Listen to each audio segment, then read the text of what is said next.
గురుగారు నమస్కారం. శ్రీమాత్రే నమః. గురుగారు సాధారణంగా మనం నవరాత్రుల్లో కావచ్చు, లేకపోతే లక్ష్మీదేవికి పూజ చేసే విధానంలో కావచ్చు, శ్రీచక్రాన్ని మనం ప్రాధాన్యత ఇస్తూ ఉంటాం శ్రీచక్రానికి. అయితే నిజంగా శ్రీచక్రం అసలు ఇంట్లో పెట్టుకోవచ్చా? పూజ చేసుకోవచ్చా? ఒకవేళ చేసుకుంటే శ్రీచక్రం కనుక ఇంట్లో పెట్టుకుంటే దానికి పాటించాల్సిన నియమాలు ఏమన్నా ఉంటాయా? ఒకటేనమ్మా, పెట్టుకోకూడదు అనేటువంటిది లేదు, గుర్తుపెట్టుకోండి. ఇంట్లో పెట్టుకోవచ్చు, కాకపోతే ఏంటంటే దానికి నియమాలు పాటించకపోవడమే పెద్ద ఇబ్బంది. అంటే దాన్ని ఎక్కడ పడితే అక్కడ పెట్టకూడదు. చాలామంది ఏం చేస్తారంటే, ఎవరో చక్రం ఇచ్చారండి, అది శ్రీచక్రం అని కూడా తెలియదు చాలామందికి, తీసుకెళ్ళి ఎక్కడో పెట్టేస్తారు తీసుకెళ్ళి. అది ఎలాంటిదంటే, ఇప్పుడు మనకు ఒక ఏనుగు ఉంది, పెంచుకుంటున్నాం అనుకోండి, దానికి సరిగ్గా ఫుడ్ పెడితే అది దాంతో మనం ఏదైనా లబ్ధి పొందొచ్చు. ఏనుగో గుర్రమో సంథింగ్ అనుకోండి, ఉదాహరణ చెప్తున్నాను, ఏనుగు కాదు. అదే దానికి సరిగ్గా ఫుడ్ పెట్టట్లేదు, ఏం చేస్తుంది? అది గందరగోళం చేసేస్తుంది ఆకలికి. అంటే ఒక ఎనర్జీ ఫార్మింగ్ అయి ఉంటుంది శ్రీచక్రంలో. శ్రీచక్రంకి ముఖ్యంగా ఖడ్గమాల చదివేటప్పుడు తెలుస్తుంది. శ్రీచక్రం ఆరాధన చేస్తారు ఖడ్గమాల చదువుతూ. 9 ఆవరణలు, మధ్యలో బిందువు అమ్మవారు. ఒక్కొక్క ఆవరణలకి ఎంతమంది దేవతలు ఉన్నారు, ఏ ఏ సిద్ధులు ఉన్నారు, వాళ్ళందరూ ఉంటారు శ్రీచక్రంలో. ఒక్కొక్క ఆవరణ తెలుసుకుంటూ ఒక్కొక్క దానికి ఒక్కొక్క సిద్ధి పొందేటువంటిది. హెల్త్ ఇష్యూస్ ఉన్నాయి, ఫలానా ఆవరణలో ఉండేటువంటి దేవతను చేసుకోవడం, ఇట్లా ఉంటుంది. కాబట్టి శ్రీచక్రాన్ని ఆరాధన చేసేవారు నిజంగా నిష్టగా కనుక చేయగలిగితే అందరి దేవతల అనుగ్రహం పొందుతారు వాళ్ళు. అంటే అమ్మవారి చుట్టూ ఉన్నటువంటి ఏదైతే పరివారం ఉంటుందో, అమ్మవారితో సహా మొత్తం పరివారం సిద్ధులు అందరితో ఉండేటువంటి పూజా విధానం శ్రీచక్ర విధానం అనేటువంటిది. శ్రీచక్ర ఆరాధన ప్రత్యేకంగా ఎవరైనా గురువు దగ్గర నేర్చుకుని చేయొచ్చు. లేదండి కానీ నాకు బాగా ఇంట్రెస్ట్ ఉంది, నాకు ఎవరో గురువు దొరకలేదు అంటే, మీరు నిష్టగా కనుక మీరు శ్రీచక్రం తెచ్చుకొని కుంకుమతో లలితా సహస్రనామాలు చదువుతూ కూడా చేయొచ్చు. ఓకే, అయితే ఇక్కడ శ్రీచక్ర సంబంధించినటువంటి విషయంలో నేను ఒకసారి ఇప్పుడు చాలా రోజుల క్రితం విన్నా ఈ మాట. ఒకరికి ఎవరికో ఇలాగే శ్రీచక్రం వచ్చింది వాళ్ళ ఇంటికి, ఎవరు ఇవ్వడము సంథింగ్, వాళ్ళు వెళ్ళి కొనుక్కొని రావడము, సరదాగా వెళ్ళినప్పుడు ఇదేదో బాగుంది అని కొనుక్కురావడం జరిగింది. అది వాళ్ళకి దాని శక్తి దాని గురించి తెలియకపోవడం వల్ల ఓ దగ్గర పెట్టేశారు. తర్వాత ఇంట్లో మాటి మాటికి గొడవలు, ఒక రకంగా ఇవన్నీ జరుగుతున్నాయి. ఒక సిద్ధుడు వాళ్ళ ఇంటికి వచ్చాడు అనుకోకుండా. వచ్చి, ఏమంటే మా ఇంట్లో ఇలా జరుగుతుందంటే, సిద్ధులకి దైవజ్ఞానం ఉంటుంది. అమ్మా, మీరు మీ కారము డబ్బా దగ్గర శ్రీచక్రాన్ని పెట్టారు, ఫస్ట్ అది తీయండి అన్నాడు ఆయన. కారం డబ్బా దగ్గర శ్రీచక్రం పెట్టావా అని గబగబా వెళ్ళి వంటింట్లో చూస్తే నిజంగానే కారం డబ్బా కింద శ్రీచక్రం పెట్టారు వీళ్ళు తెలియక. ఆ చక్రం ఏం చేసింది అంటే, ఇక్కడ మీరు అర్థం చేసుకోండి ఎందుకు చెప్తున్నాను ఈ మాట అంటే, ఆ చక్రము అదేమి శత్రువు కాదు మనిషికి. మీరు ఇలా కారం డబ్బా దగ్గర పెట్టారా అని చెప్పి అదేం కోపగించుకోవడం కాదు దాని అర్థం, మీరు బాగా అర్థం చేసుకోండి. ఆ చక్రం నుంచి ఒక ఎనర్జీ ఫామ్ అయి వస్తుంది, దానిపైన కారం డబ్బా ఉంది. ఏం చేయాలి? అది కారాన్నే ఎనర్జీగా ఇవ్వాలి.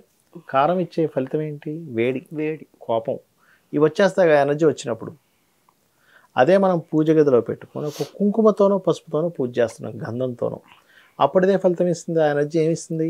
శుభకరమైన మంగళకరమైన ఫలితాలు ఇస్తుంది. పుష్పంతో చేసాం. పుష్పం అంటే ఏమిటి? ఒక సుకుమారమైనటువంటి ఒక మంగళకరమైన వస్తువుల్లో పుష్పాలని మంగళకరమైన వస్తువులుగా చెప్తారు. ఎందుకు పుష్పాలతో పూజ చేస్తారు అంటే, మంగళకరమైన వస్తువుల్లో పుష్పం కూడా ఒకటి, మంగళకరమైన వస్తువుల్లో పసుపు ఒకటి, కుంకుమ ఒకటి.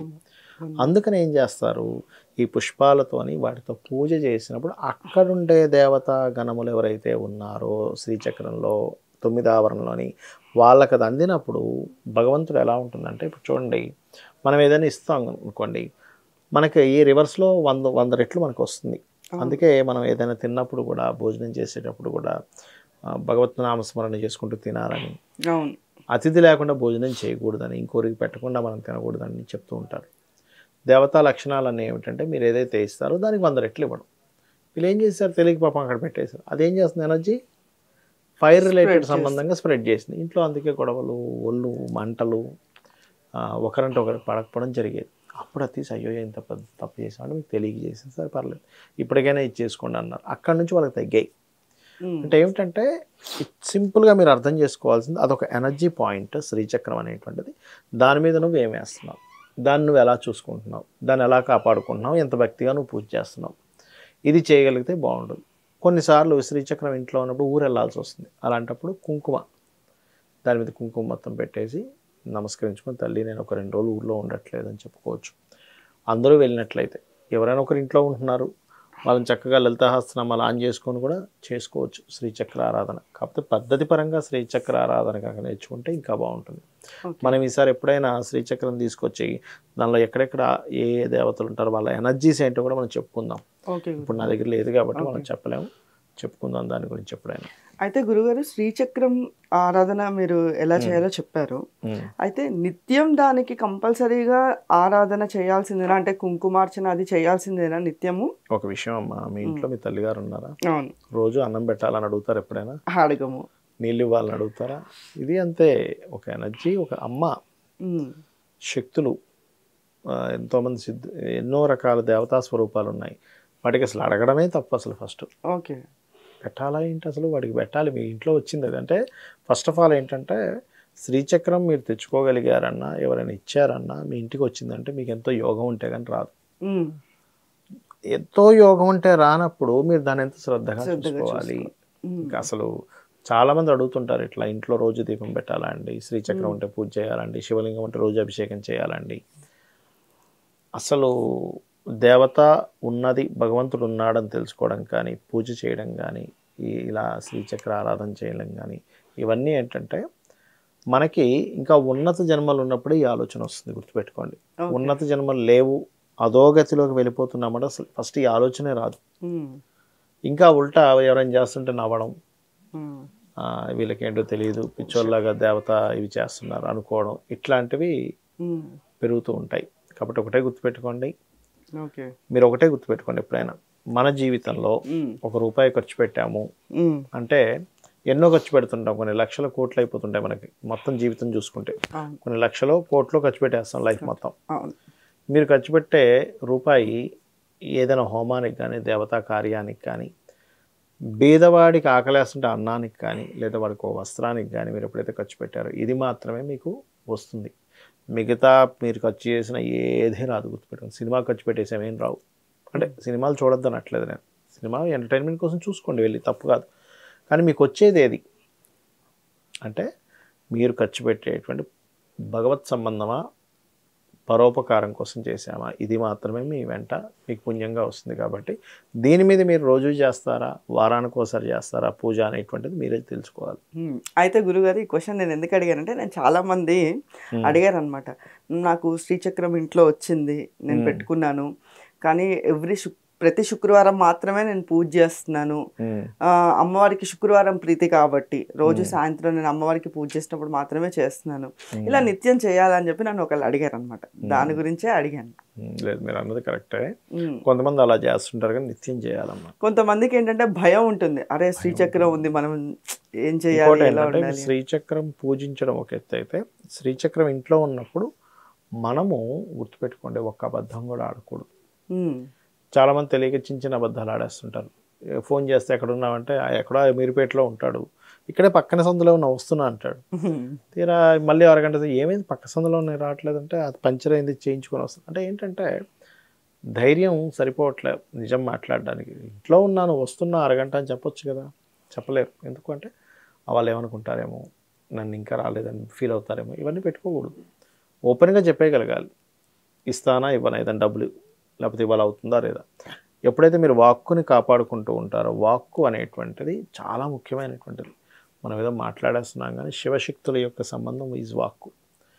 అది ఎప్పుడైతే మనం పాటిస్తామో, సత్యం పలకడం ప్రాక్టీస్ చేస్తామంటే, ఎవరికో చచ్చిపోతావు కాబట్టి నువ్వు చచ్చిపోతావు అని చెప్పడం కాదు, వాడు అవతల నుంచి బాధపడేది కాదు సత్యం అంటే. మీరు వీలైనంత మట్టుకు కాదు, 100% మీరు ఎప్పుడైతే సత్యం మాట్లాడతారో అప్పుడు మీరు పూజకు అర్హులు అంటా నేను. ఎందుకంటే మనం తెలియకుండానే అసత్య వాక్కు వల్ల మనం చేసిన పూజ ఫలితం పోగొట్టుకుంటున్నాం. అంటే నా ఉద్దేశం ఏంటంటే, ఇన్ని పూజలు చేస్తున్నారు ఫలితం ఎందుకు రాదు అంటే, అసత్య వాక్కు వల్ల పుణ్యం ఖర్చు అయిపోతుంది. అసత్య వాక్కు వల్ల మీకు ఎప్పుడైతే పుణ్యం ఖర్చు అయిందో, మీకు ఇంక పూజ ఫలితం ఎక్కడ మిగిలింది, వేరే వాడికి ఖర్చు అయిపోయిందిగా. అది సో అంటే జనరల్గా దేవుడికి కొంచెం అంటే భక్తితో కంటే కూడా భయంతో పూజించే వాళ్ళు చాలా మంది ఉన్నారు గురుగారు. భయంతో అంటే వాళ్ళ కోరిక వల్ల భయం వస్తుంది. కోరిక లేదనుకోండి, భయం లేదు. లేదా ఏదైనా జరిగిపోతుందేమో, ఇప్పుడు నేను పూజించకపోతే ఏమవుతుంది. ఒకటి గుర్తుపెట్టుకోండి, భగవంతుడికి మీరు పూజిస్తేనే అతనికి వస్తుందా, మనం ఎవరి కోసం పూజిస్తున్నాం అనేది ఒక అర్థం చేసుకోవాలి. మన కోసం మనం పూజించుకుంటున్నాం, భగవంతుడి కోసం కానే కాదు, మన కోసం అంతే. అది భగవంతుడి కోసం అనుకుంటే అది మన వెర్రి, మన దాన్ని ఏమంటారు, ఒక జాడ్యం అనుకోండి, వెర్రి అనుకోండి, మన పిచ్చి అనుకోండి. భగవంతుడు ఇన్ని లోకాలు ఆయనే సృష్టించాడు, ఆ పువ్వులు ఆయనే సృష్టించాడు, ఆ ఫుడ్ ఆయన అన్నీ ఆయనే సృష్టించాడు. ఆయనకి మళ్ళీ కావాలా, ఆయన తీసుకుంటాడు ఆ పని. ఎందుకు అంటే భగవంతుడికి సమర్పించిన పదార్థం వల్ల మనం లైట్ దగ్గరికి వెళ్తున్నాం. ఇప్పుడు వెలుగుంది, ఈ లైట్కి మనం అవసరమా, లైట్ మనకు అవసరమా?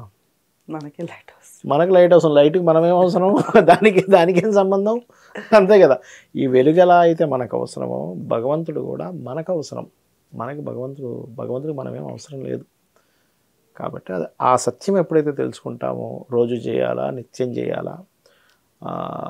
అసలు నిజం చెప్పాలంటే మనకి ఆధ్యాత్మికమైనటువంటి దాంట్లో అన్ని రూపాల్లో అమ్మవారు ఉందని చెప్తూ ఉంటారు, మీరు వినే ఉంటారు. యాదేవి సర్వభూతేషు నిద్రారూపేణ సంస్థిత, అదేవిధంగా శక్తి రూపేణ సంస్థిత, ఇలా అన్ని రకాలుగా ఉంటుంది.